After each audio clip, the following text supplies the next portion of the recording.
नमस्कार, जय हिंद, वंदे मातरम। प्यारे भाइयों बहनों, आपको बता दें कि 11,000 की जो क्वेश्चन आंसर की श्रृंखला थी, उसका आज ये 10वां पार्ट है। जिन भाई बहनों ने प्रीवियस पार्ट नहीं देखा हो, चैनल पे विजिट करके ज़रूर देख लें। आपको इसका बहुत चमत्कारिक लाभ मिलने वाला है। बस आप एक एक करके, कैसे भी करके आप जो है वीडियो को देखते रहें। आपको कोई स्पेशल समय निकालने की ज़रूरत नहीं है। कभी भी आप टहलते घूमते खाते समय सीरीज को देख सकते हैं। तो चलते हैं प्यारे साथियों, आज की इस शानदार जानदार धमाकेदार श्रृंखला को प्रारंभ करते हैं। प्यारे साथियों, आज के इस सेशन का पहला क्वेश्चन है, धमनी द्वारा कौन सा रक्त प्रवाहित होता है? धमनी में कौन सा रक्त प्रवाहित होता है? तो इसका उत्तर आप क्या बताओगे प्यारे साथियों? धमनी में शुद्ध रक्त प्रवाहित होता है। अब धमनी कैसे याद करते हैं? धनी व्यक्ति, धनी से धमनी, धनी व्यक्ति क्या होते हैं? बहुत साफ सुथरा कपड़ा पहनते हैं। तो ऐसे करके को रिलेट कर सकते हैं। जबकि यदि कहा जाए नसों में, नस में कौन सा? तो अशुद्ध रक्त बहता है। तो ये चीज़ें आपको एक एक चीज़ें याद करके रखना है प्यारे साथियों। ऊन के लिए विख्यात पशु पश्मीना क्या है? तो पश्मीना एक प्रकार की क्या है? बकरी है। जो पश्मीना बकरी से बहुत महंगा ऊन तैयार होता है और इससे क्या है, शॉल वगैरह बनाई जाती हैं। गुब्बारों को उड़ाने के लिए काम लाने वाली गैस कौन सी है? तो अभी आपने देखा होगा दिवाली वगैरह हम लोग गुब्बारे उड़ाते हैं तो हीलियम गैस काम आती है। इस समय करवा चौथ में भी हो सकता है आपने देखा हो गुब्बारे उड़ाए, तो उसमें कौन सी गैस होती है? तो आप बताओगे हीलियम गैस। चलते हैं प्यारे साथियों, नेक्स्ट देखते हैं। किस स्तनधारी के दूध में जल की मात्रा सबसे कम होती है? तो बताएं मादा हाथी के दूध में किसकी मात्रा? तो बताओ कि वाटर की मात्रा क्या होती है? सबसे कम होती है। प्यारे साथियों, यदि वीडियो आपने यहाँ तक देखा तो वीडियो को लाइक शेयर जरूर कर दिया करें। और जितने एक पार्ट देखने से कुछ नहीं होगा प्यारे साथियों, प्रीवियस पार्ट भी देखा करें, तभी आपको इसका जो है अच्छे से फ़ायदा मिलेगा। अन्यथा वही कहते हैं कि आप केवल नमक से भी कम चीज़ का लाभ उठा पाएंगे। तो चलते हैं नेक्स्ट क्वेश्चन। पीयूष ग्रंथि या पिट्यूटरी ग्लैंड को किस अन्य ग्रंथ के नाम से जाना जाता है? तो पीयूष ग्लैंड या पिट्यूटरी ग्लैंड को मास्टर ग्लैंड के नाम से जाना जाता है। ये एक चीज़, ये इसको तो आपको स्क्रीनशॉट यदि नहीं पता तो स्क्रीनशॉट जरूर लेते रहना है। मनुष्य के शरीर में एंट अमीबा हिस्टोलिटिका कहाँ पाया जाता है? तो बताओगे आंत में। कहाँ पर? लेकिन छोटी आंत में जो है एंट अमीबा पेचिस इसी कारण से हो जाता है। चलते हैं। बिग बैंग का सिद्धांत के उद्भव की व्याख्या करता है? तो बताओ ब्रह्मांड का सिद्धांत, ब्रह्मांड की उत्पत्ति बिग बैंग सिद्धांत से ही प्रूव होती है। मनुष्य के शरीर में किस भाग में इंसुलिन का स्राव होता है? तो इंसुलिन का स्राव कहाँ पर? तो आप बताओ अग्न्याशय। अग्न्याशय को ही इंग्लिश में पैनक्रियाज कहा जाता है। तितली की आंखें रात में क्यों चमकती हैं? तो बताओ टेपिडम लूसिडम के कारण जो है तितली की आंखें चमकती हैं। चलते हैं नेक्स्ट देखते हैं प्यारे साथियों। पेट्रोलियम किस प्रकार की चट्टानों में पाया जाता है? तो बताओगे अवसादी शैलों में पाया जाता है। क्या?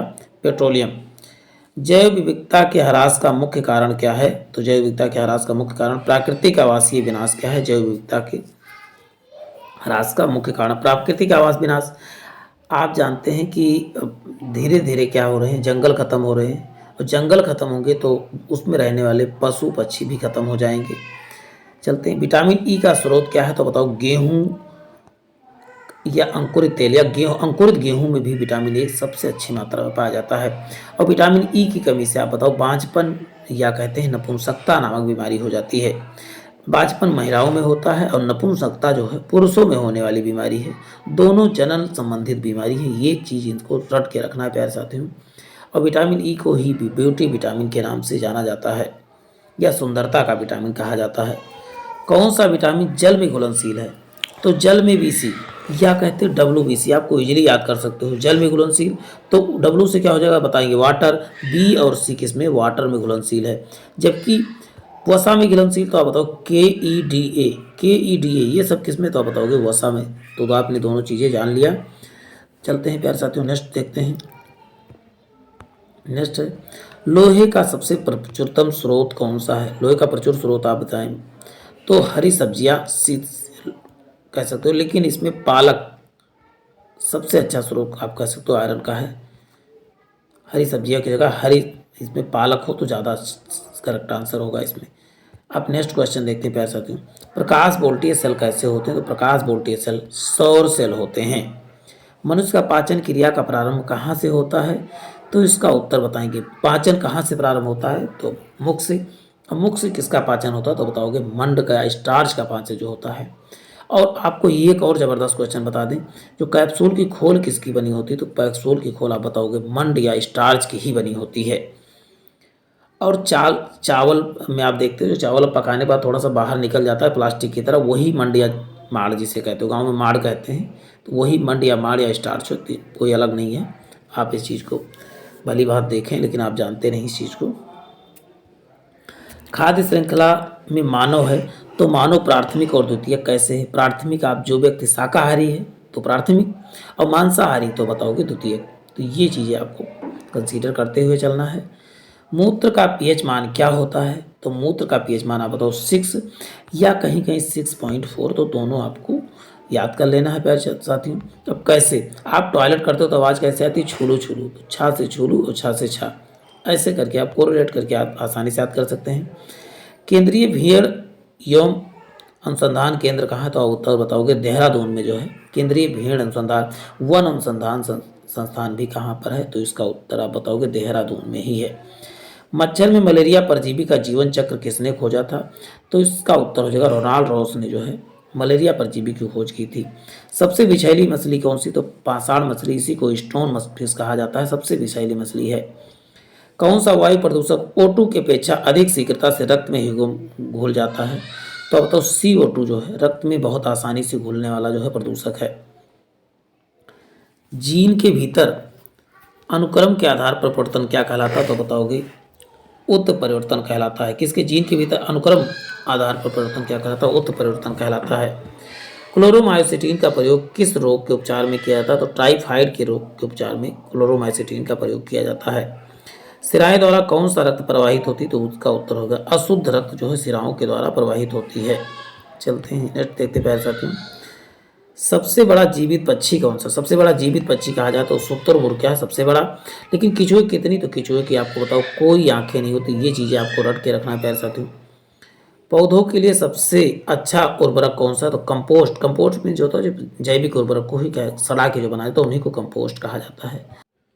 क्वेश्चन नेक्स्ट 30 क्वेश्चन को देखते हैं। पृथ्वी का घूर्णन अक्ष इसकी कक्षा के तल के लंबवत नहीं या झुकाव किसके लिए जिम्मेदार है तो झुकी है, इसी कारण जो है मौसम बदलते हैं। पृथ्वी 23.5 अंश क्या है अपने अक्ष पर झुकी है, 23.5 अंश कितने अपने अक्ष पे झुकी, इसी कारण क्या होता है मौसम बदलता है। लोहे में जंग लगने की प्रक्रिया इसमें तेज होती है तो तटीय क्षेत्रों में सबसे अधिक, तटीय क्षेत्रों में क्या होता है जंग सबसे तेज लगता है क्योंकि वहाँ आर्द्रता ज़्यादा होती है। एमसीबी का फुल फॉर्म क्या होता है? मिनिएचर सर्किट ब्रेकर क्या है तो बताओगे एमसीबी का फुल फॉर्म होता है। जंग लगना कौन सा परिवर्तन है तो बताओ जंग लगना क्या है, आप इसका उत्तर बताएंगे एक प्रकार का रासायनिक परिवर्तन है जंग लगना। आंवले में कौन सा अम्ल पाया जाता है तो आंवले में स्कॉर्बिक एसिड पाया जाता है। जितने खट्टे पदार्थ होते हैं लगभग सब में, लेकिन सबसे अधिक अच्छा यदि कहा जाए विटामिन सी का स्रोत तभी आप बताओगे आंवला ही है। पौधों की जड़ों में पाया जाने वाला बैक्टीरिया जो वायुमंडलीय नाइट्रोजन को विलय के रूप में रूपांतरित कर सकता है, जिसका उपयोग पौधों द्वारा किया जा सकता है तो राइजोबियम क्या करता है नाइट्रोजन स्थिरीकरण में जो है प्रयुक्त होता है। चलते हैं नेक्स्ट क्वेश्चन देखते हैं प्यारे साथियों। क्वेश्चन है माचिस की तीली को गिलास पाउडर और बहुत थोड़ी मात्रा में लाल फास्फोरस लगी माचिस की डिब्बी पर रगड़ा जाता है, इस दौरान जो पहली अपक्रिया होगी लाल फास्फोरस सफ़ेद फास्फोरस में क्या हो जाएगा परिवर्तित हो जाएगा। ये चीज़ें आपको याद करके रखना है प्यारे साथियों। जुकाम या फ्लू एंटीबायोटिक प्रभावित नहीं होती है क्योंकि इनके कारण होता है तो ये वायरस के कारण से होता है, इसीलिए एंटीबायोटिक इस पे वायरस पे कार्य नहीं करता है। मानसून पवन तब चलती है जब गर्मी के पवन महासागर के भूमि की ओर चलती हैं, तभी जो है मानसूनी पवनें चलती हैं। क्वेश्चन है यदि एक वस्तु का द्रव्यमान बढ़ता है तो घर्षण बल पर क्या प्रभाव पड़ेगा तो बताएंगे द्रव्यमान के बढ़ने पर घर्षण बल क्या होता है बढ़ जाता है। नेत्र दोष से पीड़ित व्यक्ति आसपास की वस्तुओं को नहीं देख सकता लेकिन बहुत दूर की वस्तुओं को देख सकता है, इस तरह व्यक्ति किससे पीड़ित है तो आप बताओगे दीर्घ दृष्टि दोष से पीड़ित है। यानी कहा जाए कि नज़दीक की वस्तुएं तो देखता है लेकिन दूर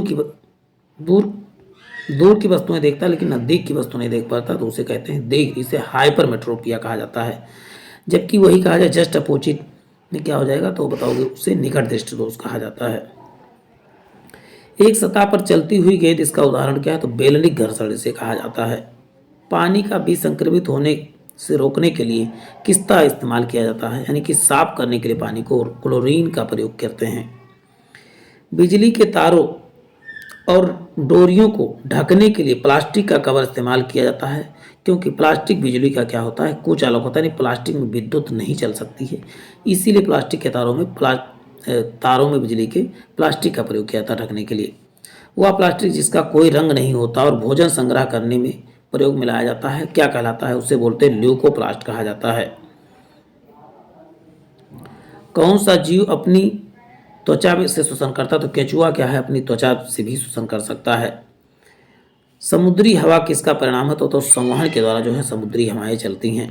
नेक्स्ट देखते हैं प्यारे साथियों, अपरिष्कृत क्रूड पेट्रोलियम ऑयल किस प्रक्रिया द्वारा जो है परिष्कृत किया जाता है तो प्रभाजी आसवन द्वारा जो है परिष्कृत किया जाता है। मासिक धर्म से ग्रसित लड़कियां को इसमें भरपूर भोजन खाने की आवश्यकता होती है।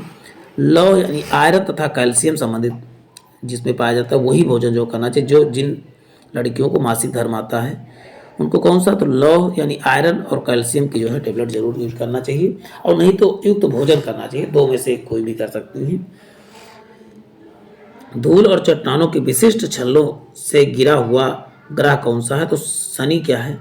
शनि के बाहरी चारों तरफ कितने 7 छल्ले होते हैं, ये चीज़ें याद करके रखना प्यारे साथियों।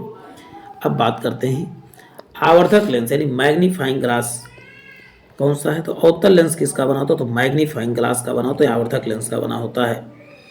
जमीन पर लुढ़कती गेंद धीमी होती है और अंत में रुक जाती है, क्योंकि क्या है, जमीन पर गेंद क्या है, घर्षण के कारण जो है रुक जाती है, कह सकते हैं। श्वेत प्रकाश में प्रकाश कितने रंग विभक्त हो जाता है तो 7 रंग, इसी को कहा जाता है इंद्रधनुष जो बनता है, 7 अलग रंग विभक्त हो जाते हैं। छाया बनने का कारण क्या है, प्रकाश की सीधी रेखा में यात्रा करना ही छाया बनने का कारण है, और उसी में रुकावट आ जाने पर क्या बन जाता है, छाया बन जाता है। जंग किसका ऑक्साइड है तो लोहे के ऑक्साइड को ही क्या कहा जाता है, जंग कहा जाता है। प्रकाश संश्लेषण की क्रिया के दौरान सौर ऊर्जा को रासायनिक ऊर्जा में क्या होता है, बदला जाता है। चलते हैं, जब वर्षा का जल इस्तेमाल भूजल के पुनर्भरण के लिए किया जाए तो क्या कहते हैं, जल संचयन वाटर हार्वेस्टिंग कहा जाता है। यानी वर्षा का जब पृथ्वी के अंदर उसको जमा किया जाए उसे क्या कहते हैं, जल संचयन या वाटर हार्वेस्टिंग कहा जाता है। वह सूक्ष्म जीव जो परपोषित जीव के शरीर के अंदर प्रजनन करते हैं क्या कहलाते हैं तो अब इसका उत्तर क्या होगा, वायरस कहलाता है। ह्यूमरस इससे प्रदर्शित करते हैं। ह्यूमरस आपको पता है ऊपरी मृदा में गहरे रंग का जैव पदार्थ ही क्या होता है, आप बताओगे ह्यूमस। ह्यूमरस नहीं, ह्यूमस कहना है, ह्यूमरस मैंने कह दिया है। उस रक्षा यंत्र का नाम बताइए जो विद्युत उपकरणों को क्षतिग्रस्त होने से रोकता है तो फ्यूज क्या करता है। फ्यूज तार को जो है, फ्यूज को सुरक्षात्मक उपकरण कहा जाता है। तो प्यारे साथियों आज के लिए इतना ही, फिर मिलते हैं एक नए सेशन में। जय हिंद, जय भारत।